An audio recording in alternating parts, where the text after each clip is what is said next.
юридической помощью адвокатом или иным лицом, которую имеет доверенность. Правильно? Да. В данном случае вот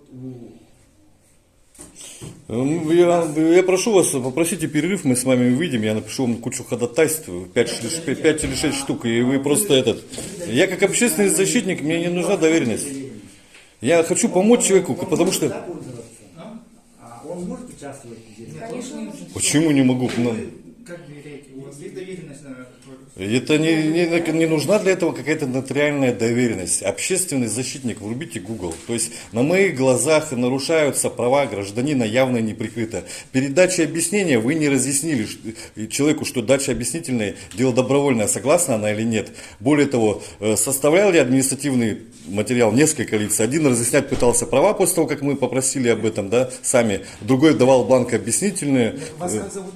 Я, подождите, могу досказать. Я представлялся. Руслан Олегович Бердюгин, вот карточка личного приема на столе, сегодня общереспубликанский день приема граждан. То есть, вообще вот этот бланк объяснительный, непонятно, кто отбирает. В объяснительной должно быть указано в первую очередь, кто ее отбирает.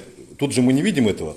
То есть по форме заявления, то есть некорректное составление бланка заявления, не указано кто. И что якобы права разъясняются после. Права должны разъясняться до, а не после. И не только 51, а еще 25.1. Про 25.1 в бланке этого нету. Это получается на моих глазах женщину, об ее права вытирают ноги. Вы повышали тон на нее.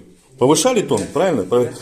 Женщина после того, как попросила, вы не разъяснили, что она может в любой момент заявить ходатайство и ознакомиться с материалами по делу. Вы это не разъяснили. Четко, понятно. Вы хотите обратиться с ходатайством, что вам нужен защитник, а он действительно нужен? Почему? Ну вот. Ее женщину... Вот это никто не сказал.